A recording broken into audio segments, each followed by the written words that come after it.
graça e a paz do nosso Senhor e Salvador Jesus Cristo, meus amados irmãos, seja com todos aqueles que estão nos acompanhando nesse momento. Nós, mesmo em detrimento às intempéries da internet, que por questão de sinal nos atrapalha, mas mesmo assim, graças a Deus, o Senhor tem nos ajudado a poder manter o culto de adoração ao Senhor.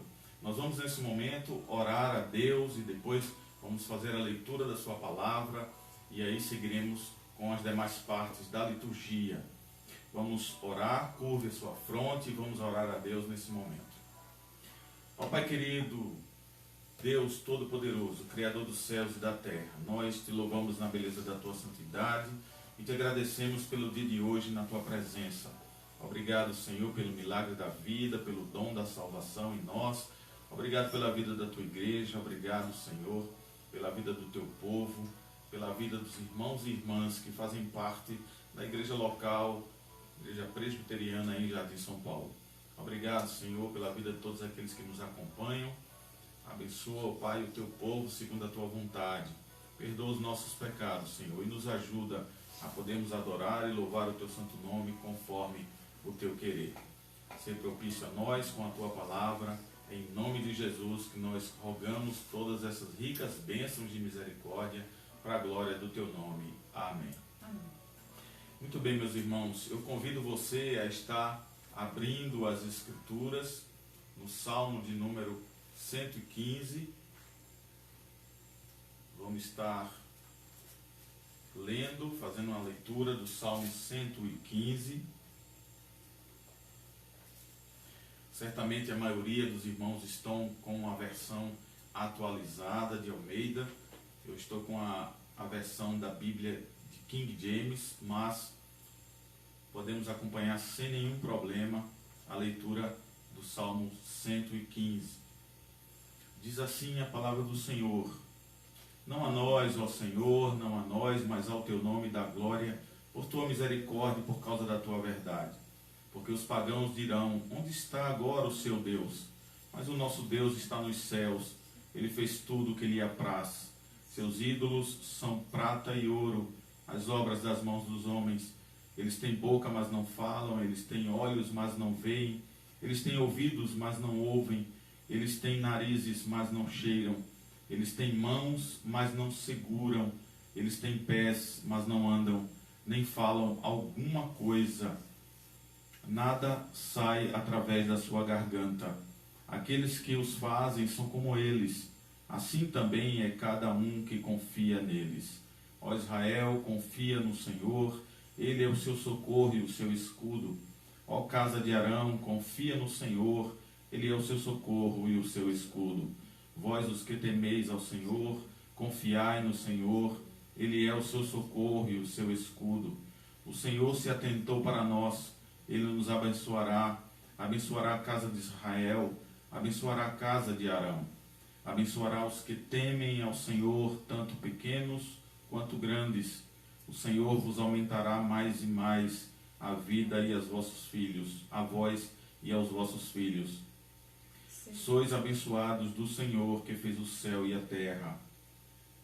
O céu até os céus são do Senhor, mas a terra ele a deu aos filhos dos homens. Os mortos não louvam ao Senhor,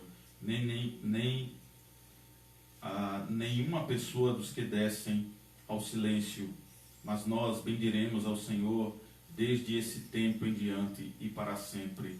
Por isso, louvai ao Senhor. Amém. Nós vamos, como diz o Salmo 115, aí nos versos finais, conforme o salmista escreve, nós vamos louvar ao Senhor. Por isso eu peço a você que abra o seu inário no hino de número 155. Hino de número 155, que tem como título Castelo Forte. Hino de número 155. Louve conosco, abra o seu novo cântico no hino de número 155. Louvemos ao Senhor.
Glória seja dada ao nome do Senhor Jesus Cristo, louvado e bendito seja o Senhor para todos sempre, e claro, no nosso coração, com os nossos louvores, que o Senhor seja louvado por toda a eternidade.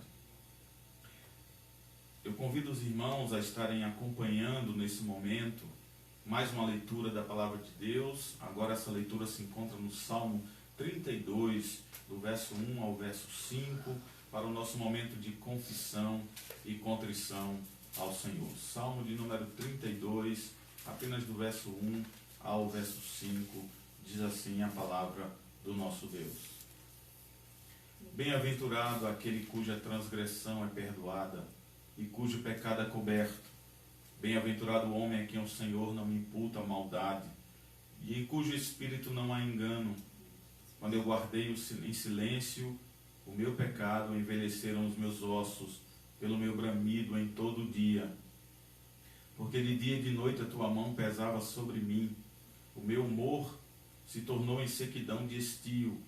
Confessei-te o meu pecado e a minha maldade não encobri. Dizia eu, confessarei ao Senhor as minhas transgressões e tu perdoaste a maldade do meu pecado. Amém. Nós vamos orar ao Senhor nesse momento, agradecendo primeiramente a Deus pela sua palavra ao nosso coração, para que aguardemos no coração para não pecarmos contra o Senhor, assim como diz o salmista no Salmo 119. Vamos ao momento de confissão e contrição. Curve a sua fronte mais uma vez, juntamente conosco, para louvarmos ao Senhor nesse momento de pedido de perdão pelos nossos muitos pecados. Ó Deus querido e Pai Todo-Poderoso, nós aqui nos encontramos diante da Tua santa e bendita presença, porque em todo lugar que 2 ou 3 invocar o Teu nome, Tu estás presente. E Tu estás presente aqui neste lar, assim como Tu estás presente nos lares de todos aqueles amados irmãos que estão nos acompanhando nesse momento e que estão em silêncio, buscando acalmar a sua alma para voltar o pensamento e as palavras em oração, clamando ao Senhor pelo perdão dos nossos pecados. Ó Deus, nós temos praticado males desde a nossa ausência de fazer o bem, até os maus pensamentos, as más ações, também as nossas palavras, quando elas não edificam, quando elas não estão a contento do Senhor, o Senhor se entristece por meio do seu Espírito Santo. Por isso, assim como o salmista aqui no Salmo 32, Davi diz que envelheceram seus ossos por muitos e muitos bramidos constantemente, todos os dias, quando ele se calou diante do Senhor. E não estamos nos calando diante do Senhor, estamos aqui para justamente pedir ao Senhor que tenha misericórdia de nós, que seja com sua graça para conosco, para que possamos ser perdoados por amor do seu nome. Senhor, concede sobre nós a graça do teu perdão, a paz do teu perdão a cada um de nós, porque tu conheces os nossos corações. Tem misericórdia de nós, ó Deus, perdoa a tua igreja, o teu povo, o povo que te ama, Senhor, esse povo que foi resgatado pelo sangue do Cordeiro. Pai Santo e Justo, nós te pedimos essas ricas bênçãos de misericórdia sobre nós, em nome de Jesus. Amém. Amém. Queridos irmãos, agora nesse momento nós vamos passar ao momento de louvor e adoração. Louve conosco, nós vamos louvar esse cântico. E hoje é tempo de louvar a Deus. Louve de todo o coração, de toda a alma. Faça isso com o desejo de louvar ao Senhor em espírito e em verdade, porque Ele assim espera e procura adoradores que o adorem em espírito e em verdade. Vamos louvar ao Senhor.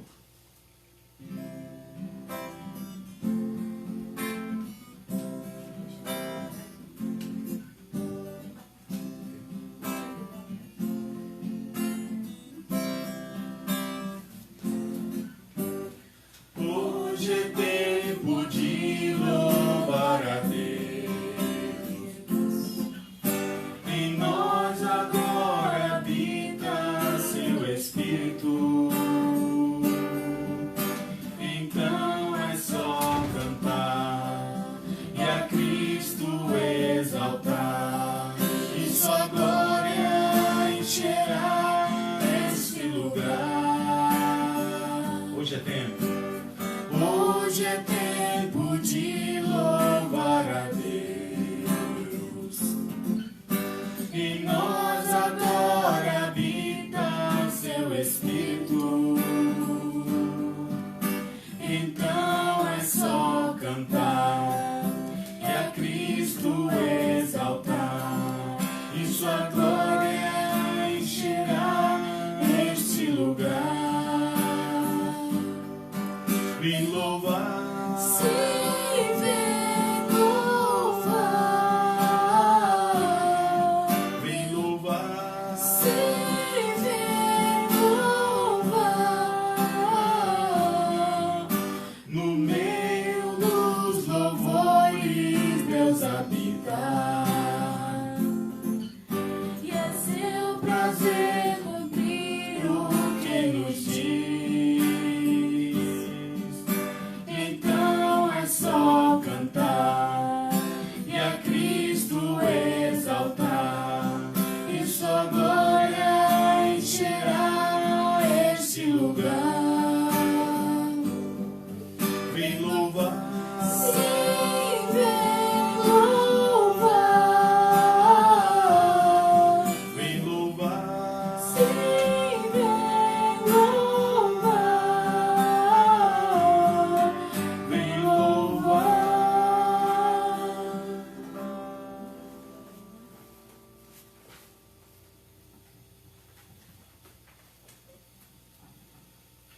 Conforme a palavra de Deus, ela nos diz sobre a convicção e a esperança da espera que temos na volta do nosso Senhor e Salvador Jesus Cristo, a qual ansiamos ardentemente. Nós dizemos: Maranata, ora vem, Senhor Jesus, para a sua volta que está prestes a chegar. O Senhor está às portas. Por mais que o mundo não creia nisso, por mais que o mundo não acredite de fato, mas a igreja de Cristo sabe que o Senhor está voltando. E Ele, quando voltar, nos levará para Ele e nos levará para aquele santo lugar no qual Ele prometeu ir e preparar para nós, para a glória do seu nome, para estarmos com Ele por toda a eternidade. Vamos louvar ao Senhor com esse cântico também.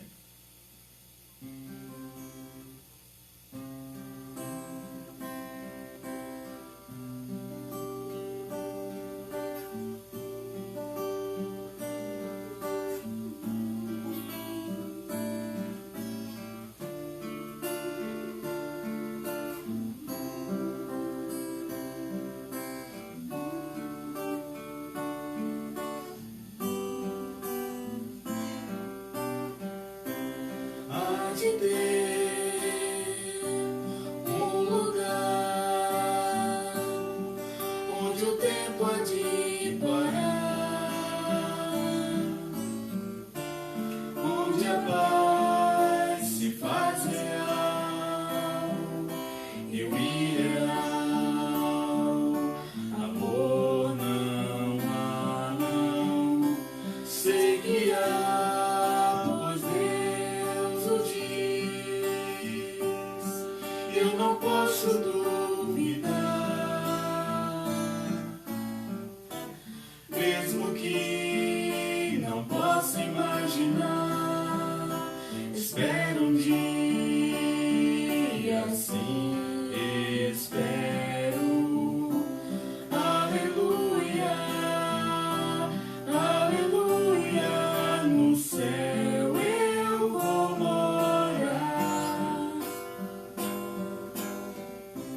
aleluia, aleluia, pois Cristo vem me buscar,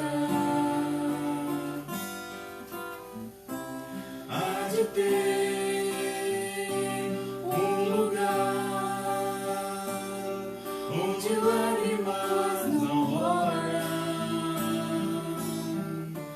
fracassados dias maus da vida em caos, jamais verei, pois no lugar, santo lugar, onde o inimigo ausente estará, face a face a Cristo verei, e muitos verão,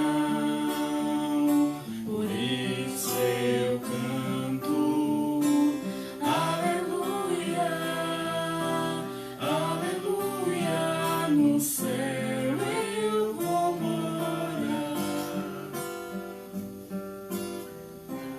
aleluia, aleluia, pois Cristo vem me buscar,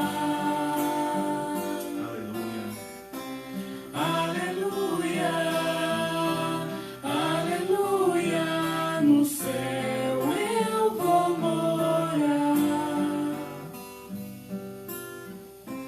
aleluia, aleluia, pois Cristo vem me buscar.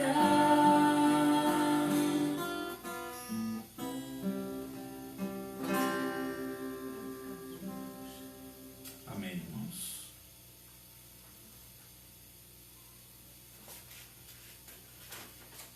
O Senhor tem nos abençoado com toda sorte de graça e de misericórdia, na expectativa que temos de poder louvar e engrandecer o seu santo nome, porque em tudo dai graça pela salvação, dai graça pela compaixão de Deus para com nossa vida. Devemos louvar ao Senhor em todas as coisas e ter, assim como nos dias de hoje, a grande expectativa da sua volta, a grande expectativa do seu retorno, para estarmos com Ele, adorando e louvando por toda a eternidade. Eu convido você agora a abrir as Escrituras na segunda carta do apóstolo Pedro, no capítulo 3. Acompanhe a leitura do versículo 1 ao versículo 9. Carta do apóstolo Pedro, a segunda carta, a segunda epístola do apóstolo Pedro, capítulo 3, versículo 1 ao versículo 9. Estejam assim atentos à palavra do Senhor, para que possamos estar lendo e ouvindo a palavra de Deus por meio das Escrituras Sagradas. 2 Pedro, capítulo 3, versículo 1 ao versículo 9, diz assim a palavra do Senhor. Amados, esta é agora a segunda epístola que vos escrevo. Em ambas procuro despertar com lembranças a vossa mente esclarecida, para que vos recordeis das palavras que anteriormente foram ditas pelos santos profetas, bem como do mandamento do Senhor e Salvador, ensinado pelos vossos apóstolos, tendo em conta, antes de tudo, que nos últimos dias virão escarnecedores com seus escárnios, andando segundo as próprias paixões e dizendo: onde está a promessa da sua vinda?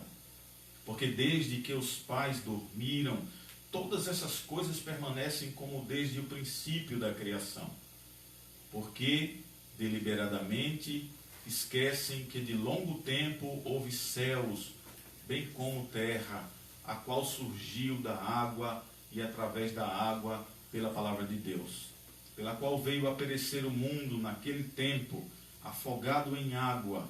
Ora, os céus que agora existem e a terra, pela mesma palavra, têm sido entesourados para o fogo, estando reservados para o dia do juízo e destruição dos homens ímpios. Há, todavia, uma coisa, amados, que não deveis esquecer, que para o Senhor um dia é como 1000 anos, e 1000 anos como um dia. Não retarda o Senhor a sua promessa, como alguns a julgam demorada. Pelo contrário, ele é longânimo para convosco, não querendo que nenhum pereça, senão que todos cheguem ao arrependimento. O tema, após essa leitura da palavra do Senhor, é: Jesus voltará?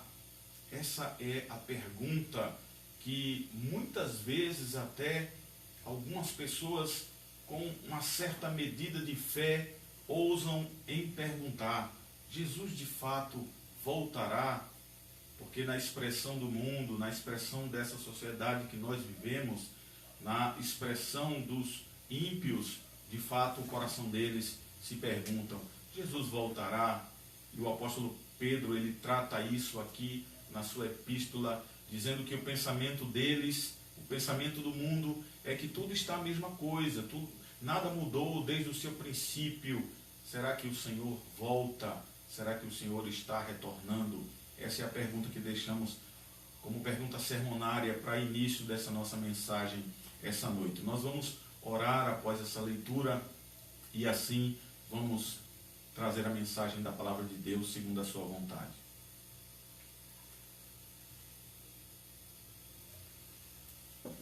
Curve a sua fronte, curve a sua cabeça e vamos orar ao Senhor nesse momento. Querido Deus e Pai Todo-Poderoso, nós continuamos diante da Tua presença por causa do Teu Filho Jesus Cristo, por causa da salvação em Cristo Jesus, por causa do sangue do Cordeiro vertido na cruz do Calvário, para a conversão, para a regeneração de nós quando estávamos caídos no lamaçal do pecado. Ó Deus, por essa palavra que nós te pedimos, a esperança no nosso coração, a convicção de estarmos certos de que o Senhor está voltando, de que de fato Ele voltará, como Ele disse. Em nome de Jesus que nós te oramos, pedindo a iluminação do Teu Espírito para o nosso coração e para a nossa mente, a fim de podermos ouvir as maravilhas da Tua lei. Em nome de Jesus, nós te agradecemos por tudo. Amém. Queridos irmãos, em 1942, um general chamado Douglas MacArthur, ele foi forçado a deixar as Filipinas antes mesmo que os japoneses conquistassem a região. E quando ele saiu, ele fez uma promessa ao povo filipino. Ele disse: eu voltarei Essa foi sua expressão forte, aquele povo que o viu partir. E mesmo que muitos duvidassem se de fato esse general seria ou não capaz de manter a sua promessa e retornar àquela terra, no outono de 1944 ele voltou, ele retorna à Filipina, voltou ao poder e derrotou o exército japonês, retomando as Filipinas como disse que faria. Muitos duvidaram do grande general, mas ele foi fiel à sua palavra. Da mesma maneira, há 2000 anos atrás, Jesus Cristo, conforme o texto que lemos aqui da segunda epístola do apóstolo Pedro, andou sobre essa terra, o Deus homem encarnou e andou sobre essa terra, pregando o Evangelho, expressando o seu ministério durante 3 anos, juntamente com os discípulos. Ali estava um homem diferente de qualquer outro homem que já caminhou sobre a terra. Era diferente porque era o Deus que encarnou, o Deus encarnado, o Deus homem. E ele veio a esse mundo para viver e morrer, para tornar um povo pecador e redimido, regenerados, dando-lhes a vida eterna. Mas antes de partir, ele fez a grande promessa. Ele prometeu algo que nós temos tido convicção do que está escrito nas Escrituras, de que a ida dele foi tão certa quanto a promessa da sua volta, que ele deixa registrado lá no Evangelho de João, capítulo 14, no versículo 3. E quando eu for e vos preparar lugar, voltarei e vos receberei para mim mesmo, para que onde eu estou, estejais vós também. Muitos duvidaram dessa promessa naquela época. Não diferentemente, hoje muitos continuam duvidando. Muitos que mesmo ouvindo a mensagem bíblica a qual estamos expressando essa noite, não acreditam que ele de fato realmente voltará. Por isso, se houver alguma dúvida na sua mente essa noite, você que nos acompanha, se há alguma dúvida no seu coração quanto à volta de Cristo, ouça a mensagem do que diz a palavra de Deus.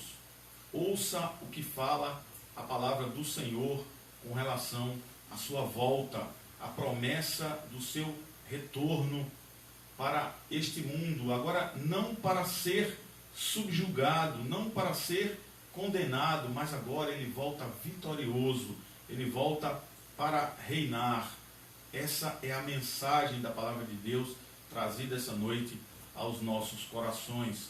O apóstolo Pedro teve que lidar com uma multidão cheia de dúvidas também. Não apenas nós hoje que pregamos o Evangelho, você que proclama o Evangelho, você lida com diversas pessoas descrentes, pessoas que são ateus, que não acreditam nem em Deus, muito menos no seu retorno.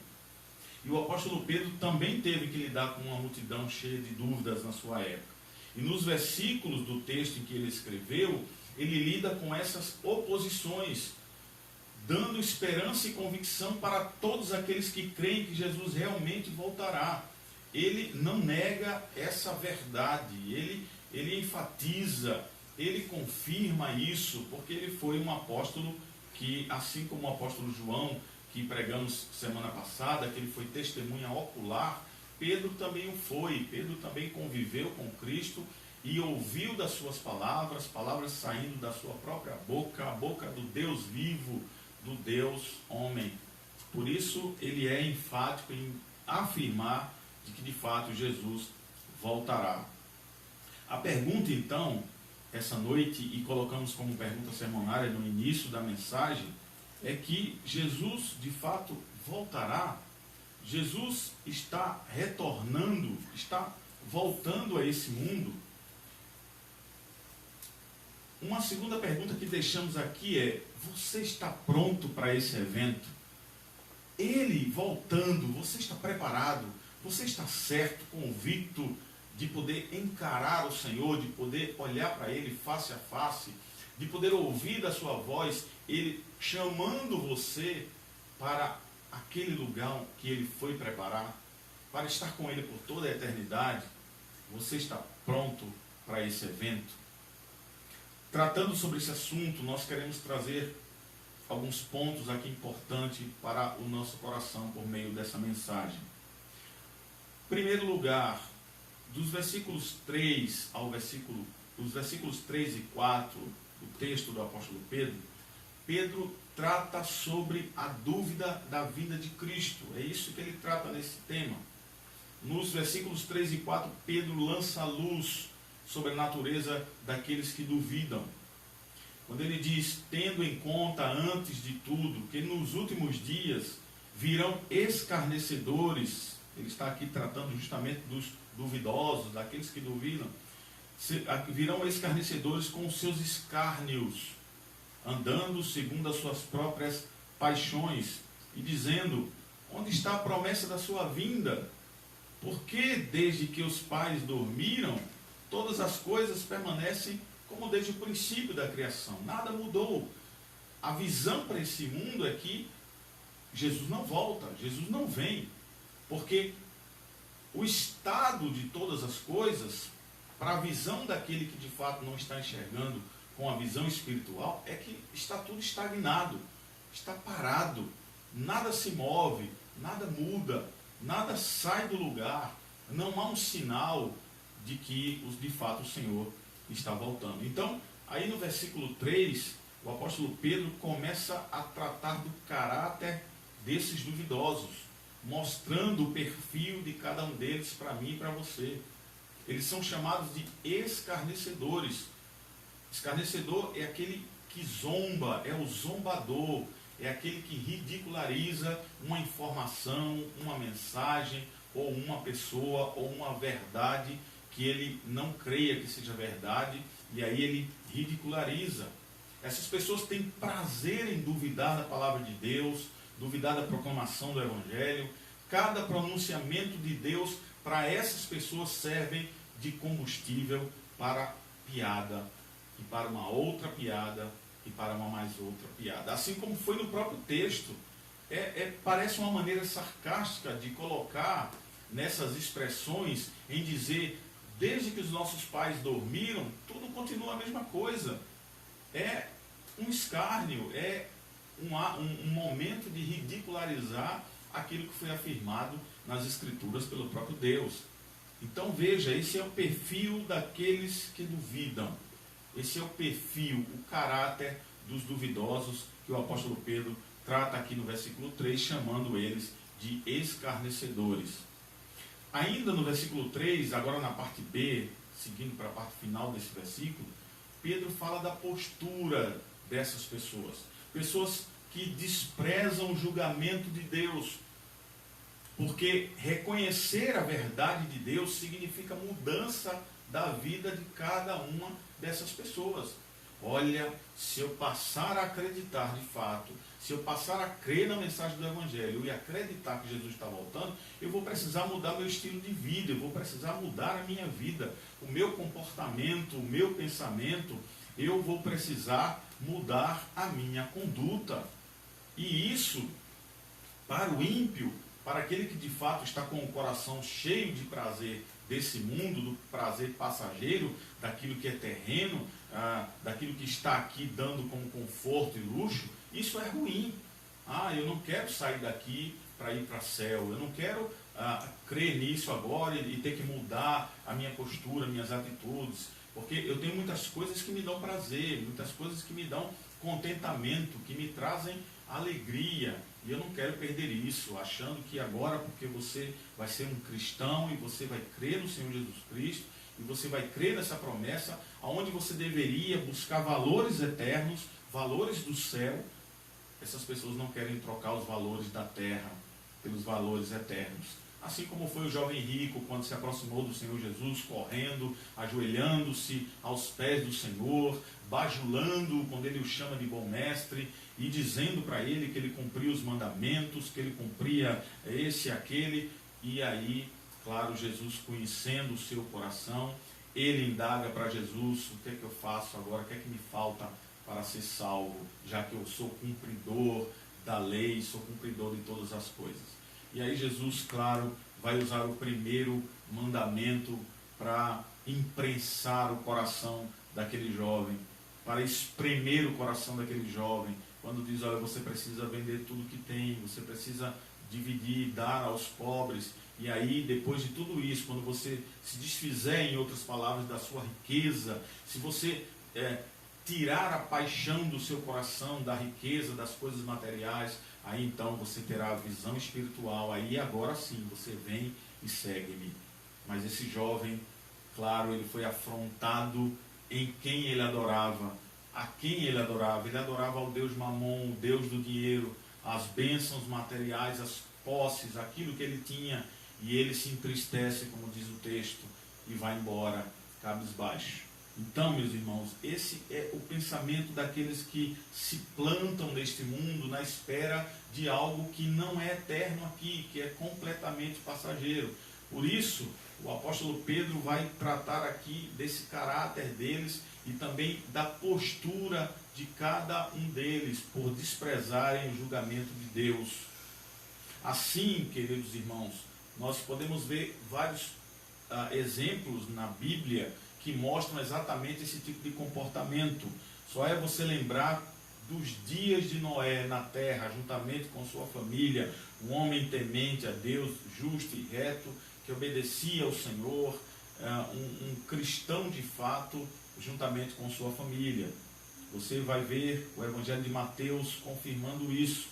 O próprio Senhor Jesus dizendo lá no capítulo 24, nos versículos 38 a 39, porquanto, assim como nos dias anteriores ao dilúvio, que é o tempo de Noé que nós chamamos, comiam e bebiam, casavam e davam-se em casamento, até o dia em que Noé entrou na arca e não perceberam, senão quando veio o dilúvio e os levou a todos. Assim como será também a vinda do Filho de Deus. Um outro exemplo, e há muitos, mas um outro exemplo aqui, é com as pessoas que moravam na cidade de Sodoma. Gênesis capítulo 19, versículo 24, diz assim a palavra do Senhor: então saiu Ló e falou a seus genros, aos que estavam para casar com suas filhas, e disse: levantai-vos, saí deste lugar, porque o Senhor há de destruir a cidade. Acharam, porém, que ele gracejava com eles. Então, porque o Senhor há de destruir a cidade, e achando que ele fazia graça a eles, não saíram e continuaram a viver a vida que estavam anteriormente. As multidões, irmãos, dos nossos dias são as mesmas multidões da época de Noé. É o mesmo povo de Sodoma. Esse povo dos nossos dias, a sociedade dos nossos dias, amam demais os seus pecados para se submeterem ao senhorio de Cristo, para se submeterem a sua vida a Cristo, para mudarem de opinião, mudarem de mentalidade, mudarem de caráter e personalidade, mudar o coração e crer convictamente na volta do Senhor. O apóstolo Pedro tratou a postura desse povo. Assim como ele também no verso 4 agora, ele vai falar das queixas que haviam, como ele relata no próprio texto. Essas pessoas olham para trás até onde a memória delas alcança e concluem, chegam à conclusão: Jesus não voltou. A gente olha para a história, vemos lá que desde quando os nossos pais dormiram ou morreram, a palavra dormir, o significado lá na Bíblia é morte, é morrer. Desde quando eles dormiram, eles morreram, tudo continua do mesmo jeito, nada mudou. Então a conclusão deles é que Jesus não voltou e que certamente não voltará. Portanto, não há razão para acreditar que ele está voltando. Pregadores do apóstolo Paulo, assim como o apóstolo Paulo, de Paulo em diante, Paulo vivia na iminência da volta de Cristo, e tanto quanto os outros pregadores estão aí pregando sobre a proximidade do retorno do Senhor Jesus Cristo, sofrem essas afrontas de queixas. Você está pregando, dizendo que Jesus vai voltar. Há quanto tempo você prega? A sua geração já passou há quanto tempo pregando a mesma coisa, dizendo que Jesus está voltando? A sua igreja, ela já está com várias gerações, e até agora nada aconteceu. Essas são as queixas da impiedade. Essas são as queixas daqueles que insultam a palavra de Deus, não crendo na promessa do Senhor Jesus Cristo. Mas Paulo, assim como outros pregadores de hoje em dia, assim como nós, buscamos viver na iminência da volta do Senhor. Precisamos estar convictos da volta do Senhor Jesus Cristo. Mesmo que nós venhamos a perceber e ver no nosso dia a dia a sua não chegada ainda. Mas isso não significa que estamos errados. Mesmo que alguém diga, olha, eu acho que você está errado, não considere isso. Você está certo conforme as Escrituras. Você está com base convicta nas Escrituras Sagradas, que dizem que o Senhor está voltando. Por mais que você diga que o Senhor está voltando, a sociedade diz que não.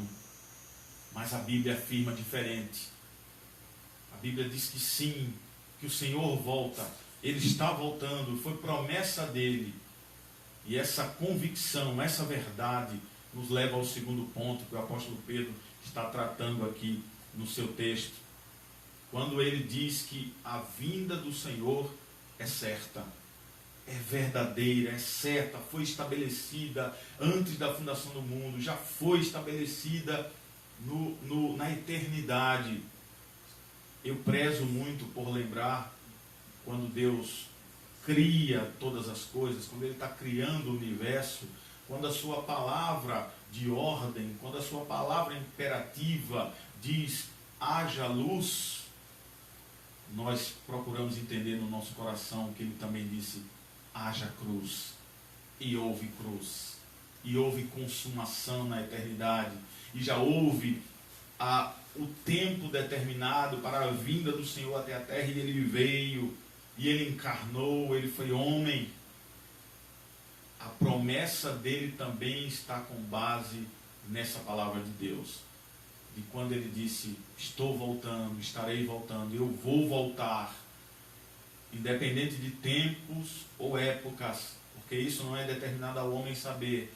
Mas uma coisa é certa, eu estou voltando, diz o Senhor Jesus Cristo. Aí Pedro vai tratar aqui, justamente do verso 5 ao verso 7, de que a vinda do Senhor é certa, ela é verdadeira. Quando ele diz assim, porque deliberadamente esquecem, com relação aos que não creem, que de longo tempo houve céus, bem como a terra. Então não adianta você estar falando que, desde o princípio, quando os nossos pais morreram, até agora tudo continua a mesma coisa. Aí Pedro diz, bom, não tem problema nenhum, vocês estão apenas esquecendo de um detalhe, de que longo tempo, durante todo esse longo tempo, também houve céus e terra. Tudo estava lá. Deus criou as coisas e eles estavam lá. A qual a água, quando ele diz o texto aqui, a qual surgiu da água e através da água pela palavra de Deus. Deus determinou essas coisas, pela qual veio a perecer o mundo daquele tempo afogado em água. Veja, assim como no princípio, que vocês dizem que desde antigamente não vemos mudança e Jesus não voltará, também nos tempos antigos, nos lembrando aqui do período de Noé, também aqueles diziam, desde o princípio que nós vemos o sol, vemos a lua, e todas as coisas estão no mesmo lugar e nada muda, não vai vir destruição alguma. E de repente veio repentina destruição. Assim como foi com a cidade de Sodoma. Então, o apóstolo Pedro vai concluindo aqui no versículo 7, dizendo, ora, os céus que agora existem e a terra, pela mesma palavra, têm sido entesourados para o fogo. Da mesma maneira como essas coisas foram criadas pela palavra de Deus, foi dado vida para elas, elas também pela palavra de Deus serão transformadas, serão renovadas, será mudado de lugar, será convertido agora naquilo que Deus determinou e determina. Ele diz que essas coisas estão entesouradas para o fogo, estando reservados para o dia do juízo e destruição dos homens ímpios. Com isso, o apóstolo Pedro nos lembra de que esses críticos, eles são também voluntariamente ignorantes. Como assim? Eles se recusam a pensar em informações importantes como essa que o apóstolo Pedro está dando aqui. A visão dos descrentes é extremamente limitada, é extremamente curta. O ímpio se esquece de que Deus é que está no controle do universo, e não o homem, e não a impiedade, e não aqueles que ridicularizam, e não aqueles que falam mal, ou que dizem que a palavra do Senhor não vai se cumprir. E uma vez que Deus aqui está no controle, Ele domina o tempo para fazer desse tempo o que quiser. E quando falamos no tempo, é aí que nos lembramos de que Jesus Cristo disse que o Pai, para o homem não determinou tempos ou épocas. Ou seja, não sabemos que dia, que hora, que mês, que minuto, que ano o Senhor está voltando. A única coisa que nos é revelada pela própria palavra do Senhor, quando Ele disse: eu vou preparar-vos lugar e voltarei para buscar vocês para estarem comigo. Isso é certo. Então, o apóstolo Paulo lembra a esses críticos que eles são extremamente ignorantes nessa visão de não crerem na volta do Senhor Jesus Cristo, porque o Senhor é o dono do tempo. E esses críticos também esquecem, segundo Pedro, de que Deus é fiel à sua palavra. O que ele quer dizer com isso? É que Ele sempre fará exatamente o que Ele próprio diz. Veja o Salmo 119, lá no verso 89. Diz assim a palavra do Senhor, ou diz o próprio Senhor: para sempre, ó Senhor, está firmada a tua palavra no céu, para toda a eternidade. A palavra não vagueia, ela não muda. A palavra está firmada no céu para todo sempre. No Evangelho de Mateus, no capítulo 5, no versículo 18, diz assim o Senhor: porque em verdade vos digo, até que o céu e a terra passem, nem um i ou um tio jamais passará da lei, até que tudo se cumpra. E tudo que está para se cumprir, numa delas é a volta de Cristo. Porque Ele afirmou, e se a sua palavra está firmada no céu para toda a eternidade, e é verdadeira, e sempre se cumpriu, esse retorno, essa volta de Cristo, também está firmada, é certa, é concreta. A volta de Cristo aqui depende da palavra de Deus. E se a palavra de Deus é certa e testemunha essa verdade, Ele voltará. Não há como fugir disso. Não há como não crer nisso. Porque esse é o testemunho que temos. Esse é o testemunho, irmãos, que nós precisamos como convicção, na esperança de que o Senhor está voltando. O apóstolo Pedro ainda nos dá 3 exemplos claros e rápidos aqui, em que Deus entrou e vai entrar no tempo. Ele entra no tempo porque Ele é o próprio tempo, Ele é o dono do tempo. Ele entrou e vai entrar no tempo, na história, e vai mudar o mundo. Vejamos aqui 3 eventos que são resultados da sua palavra, naquilo que Ele determina, naquilo que Ele diz, Ele cumpre. Aí no verso 5, o próprio apóstolo Pedro vai falar da formação do mundo como palavra que se cumpre, né? Porque deliberadamente esquecem que de longo tempo, diz o apóstolo Pedro no nosso texto, houve céus bem como terra, a qual surgiu da água e através da água pela palavra de Deus. Então, onde é que vai se encaixar a isso que Pedro está dizendo? Simples, Gênesis capítulo 1, do verso 1 ao verso 3, onde lá no princípio criou Deus todas as coisas. E aí no verso 3, disse Deus, olha a ordem, a palavra imperativa para a criação de todas as coisas, para que ela se cumprisse, e disse Deus, haja luz, e houve luz. E houve luz. Depois que Ele deu a ordem de que haja, de que faça-se acontecer, houve luz. Quando Jesus determinou que Ele voltará, Ele voltará. Nós temos esse termo aqui de que houve daquilo que Deus determinou, e houve do que Ele determinou, e houve daquilo que Ele disse que houvesse, e houve pelo menos 9 vezes aí no capítulo 1 de Gênesis, com exceção de 2 expressões entre essas 9 expressões aqui, onde tem e assim o fez.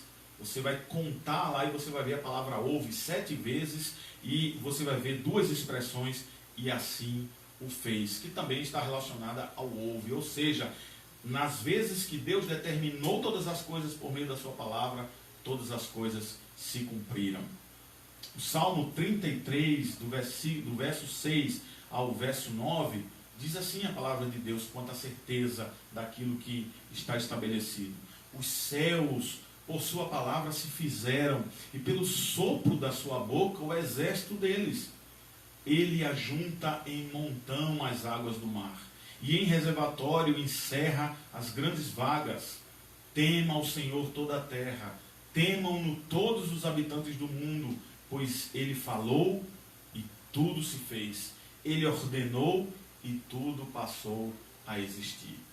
Não é diferente o que o autor aos Hebreus, lá no capítulo 11, no versículo 3, vai dizer com relação a essa nossa convicção e esperança na palavra de Deus, daquilo que se cumpre. Quando ele diz, pela fé entendemos que foi o universo formado pela palavra de Deus, de maneira que o visível veio a existir das coisas que não aparecem. A profundidade estabelecida do que é certo na palavra de Deus, é só você pensar naquilo que não existia e passou a existir apenas porque Deus disse que haja. Ele não traz a vida, ele não traz a existência partindo de algo, de uma matéria, algo que já existia, e ele traz um outro objeto à tona. Ele traz do nada. Ele faz existir aquilo que não existia. Imagine você quanto à determinação da volta do Senhor Jesus Cristo, o Deus eterno, o Deus que existe por toda a eternidade, sem princípio nem fim. Ele é o alfa e o ômega. Ele sempre é. Ele nunca foi ou vai vir a ser, mas ele sempre é. Essa palavra certamente se cumpre. Em segundo lugar, no verso 6, o apóstolo Pedro vai nos lembrar sobre os dias de Noé, que nós já falamos aqui, citando Gênesis capítulo 6, do verso 6 a 7, e também no capítulo 7, versículo 17, onde havia ali os zombadores nos dias de Noé, dizendo, não vai haver dilúvio, Noé, estás louco, não tem uma nuvem no céu, como é que vai chover aqui para encher a terra, e você está construindo esse barco? Certamente pensavam que Noé estava sem juízo. E esses zombadores, nos dias de Noé, diziam que esse dilúvio também não aconteceria, mas ele aconteceu. E aconteceu, sabe por quê? Porque Deus havia falado, Deus havia dito, ele havia determinado por meio da sua palavra de que isso ocorreria. Em terceiro e último lugar, no versículo 7, há uma palavra de advertência do apóstolo Pedro aqui, sobre o fogo que está por vir. Um dia virá em que por sua palavra Deus restaurará esse mundo. O fogo na Bíblia, ele tem aquele significado de purificação, daquilo que passará pelo fogo, e conforme for pela palavra de Deus, isso ficará de pé. O que não for palha, queimará. Então, de fato, ele diz que o fogo está por vir para provar tudo que não é minha palavra, e o que não é minha palavra vai ser destruído. Mas o que é palavra do Senhor ficará. Assim como o próprio Senhor Jesus Cristo diz, passarão céus e terra, mas a minha palavra não passará, ela permanecerá. Deus aqui, irmãos, como o apóstolo Pedro vai justificar no versículo 10, os zombadores riem, estão rindo, estão ridicularizando o que você prega, o que nós pregamos. O que nós pregamos não pelo nosso conhecimento, ou algo do nosso coração, ou algo que inventamos. Não somos detentores da verdade, Deus é a verdade. E Deus está em nós, por isso que nós apenas proclamamos, falamos aquilo que Ele nos manda falar. Nós dizemos aquilo que o Senhor determinou ao nosso coração, conforme as Escrituras. Esses zombadores aqui estão rindo, mas o que tiver de acontecer, vai acontecer, porque Deus cumprirá a sua palavra, como Ele diz. Por isso, queridos irmãos, o retorno de Cristo é certo, é um evento certo, e há muitas advertências na Bíblia sobre isso. próprio Jesus advertiu lá em João 14, de 1 a 3. O apóstolo Paulo também advertiu lá em 1 Tessalonicenses 4, 16 a 18. Em outra passagem, o apóstolo João, lá agora escrevendo o livro do Apocalipse, capítulo 1, versículo 7. Os zombadores e demais descrentes podem rir, mas Deus manterá sua promessa, conforme o texto. Jesus está vindo, ele está voltando. E aqui o ponto principal de Pedro no texto é esse: o homem voluntariamente ignora essas verdades. Para quê? Para que possa continuar vivendo uma vida dissoluta, uma vida de prazeres aqui nessa terra, prazeres materiais, zombando de Deus Todo-Poderoso. Mas ele vai concluir aqui para nós, no versículo 8 e versículo 9, de que essa volta de Cristo, conforme o pensamento dos ímpios, que diz eles que nada acontece, ele não voltará, o que está atrasada, ele vai dizer que não está atrasada. No versículo 8 ele diz que é uma realidade a ser considerada, a se prestar atenção, porque Deus não vê o tempo como o homem vê. Deus não é afetado pelo tempo, porque ele é o próprio tempo, ele é o dono do tempo, e nunca devemos cronometrar Deus pelo nosso relógio. Isso não tem fundamento, isso não cabe. Ele não chega cedo ou se atrasa, ele chega no tempo certo. Ele está sempre no momento correto. E aí ele fecha o versículo 9 com um aviso para levarmos em consideração, assim como todo esse mundo. Deus não está atrasado. Deus não está com os pés arrastando a passos lentos. Ele não responde a ninguém. Deus não é, ele é um Deus de ordem, não de desordem. Basta nós olharmos para o universo para vermos a conexão de todas as coisas. É um verdadeiro modelo de precisão em tudo aquilo que Deus determinou, inclusive na volta de Cristo. Porque ele tem um propósito em tudo que faz, mesmo que os homens chamem isso de atraso. Deus está sempre no tempo certo. É preciso arrependimento, meus irmãos, para vir a Cristo e entender essas verdades. Crer em sua vinda, para poder entender e ver sobre essas verdades do retorno do Senhor. O aparente atraso de Deus é uma oportunidade para o arrependimento. A porta estreita não vai estar aberta para sempre. Em Gênesis 6:3, você vai perceber lá e ver que o tempo de vida do homem é de 120 anos, ou foi de 120 anos.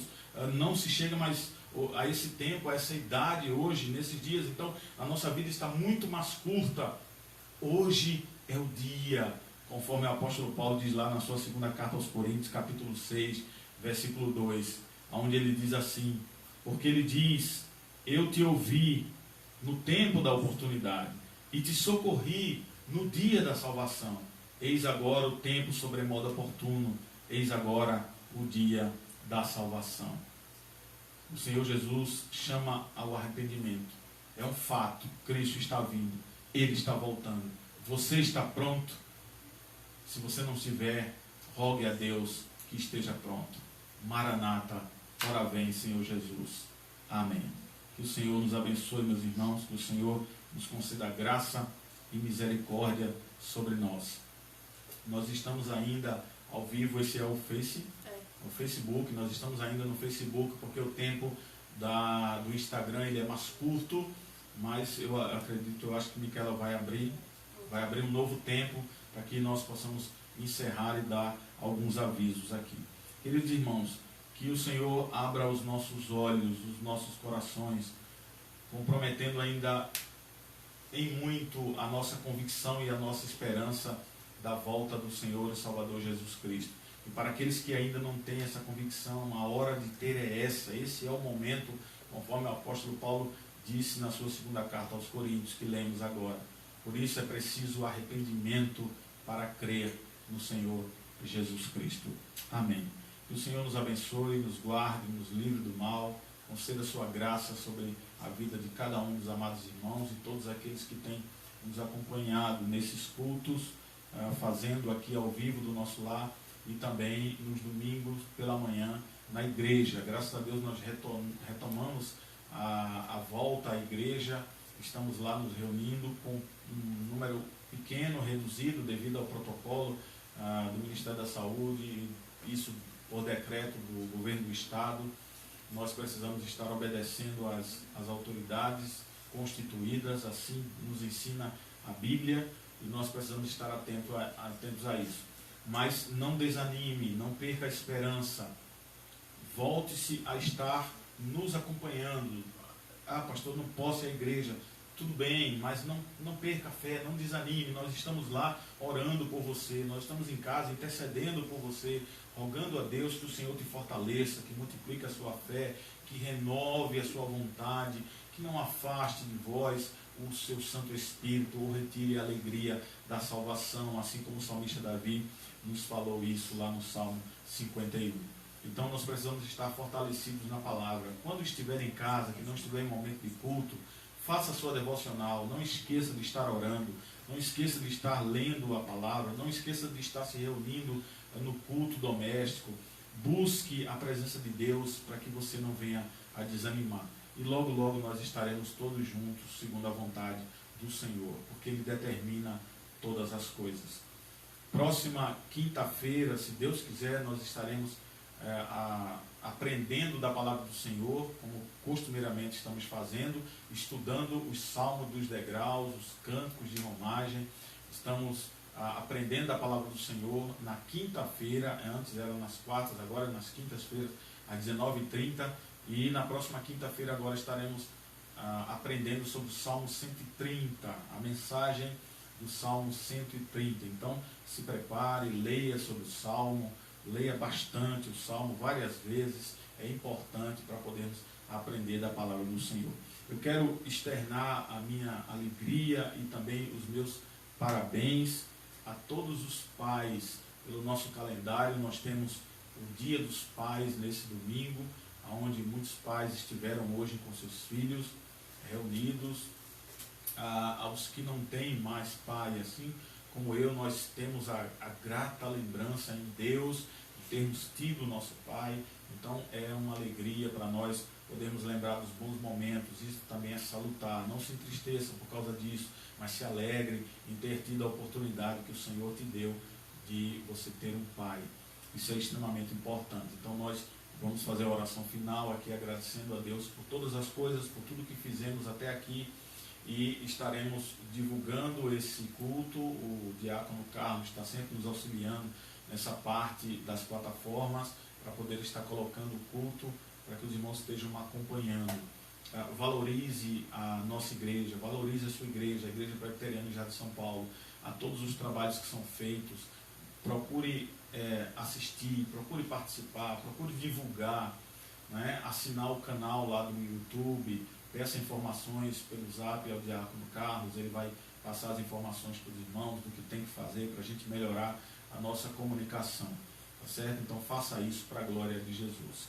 Vamos fazer a oração final e depois eu impetrarei a bênção apostólica. Oremos, irmãos. Querido Deus e Pai, nós te louvamos na beleza da tua santidade, te damos graças, Senhor, muitas graças, a gratidão no nosso coração em poder sentir a tua presença por meio do teu Espírito Santo em nós, e saber que o Senhor tem cuidado da igreja, tem cuidado individualmente de cada um de nós. Ó Senhor, nós te pedimos a tua bênção, a tua graça sobre essa semana que está se iniciando, hoje no domingo, dia do Senhor, dia do ajuntamento solene. Nos dá uma semana de paz, de graça, de misericórdia, protegendo e consolando o teu povo, Senhor, a cada um deles, a todos que estão em casa nos acompanhando, aqueles que não podem estar nos acompanhando nas plataformas. Ó Deus, que eles possam estar sendo abençoados grandemente pelo Senhor. Ó Senhor, obrigado pela vida de todos os pais, não só da nossa igreja, mas de todo aquele que é pai, que ama o seu filho, a sua filha, e que é dedicado, que é honrado, e que tem abençoado a família com graça e misericórdia. Ó Deus, os abençoa, derrama bênçãos sem medida sobre a vida de cada um deles, dando consciência, dando maturidade, dando discernimento e sabedoria na criação dos seus filhos. Em nome de Jesus, Pai, abençoa a tua igreja para a glória do teu nome. Te agradecemos por tudo em nome de Jesus. Amém. Recebam a bênção, meus irmãos. Que a graça e a paz do nosso Senhor e Salvador Jesus Cristo, o amor de Deus, do nosso eterno e soberano Pai, com a comunhão e a consolação do Divino Espírito Santo, que essa repouse sobre todos vós e sobre todo o povo de Deus espalhado sobre a face da terra, hoje e sempre. Amém. Que o Senhor vos abençoe. Uma boa semana em nome de Jesus. Amém.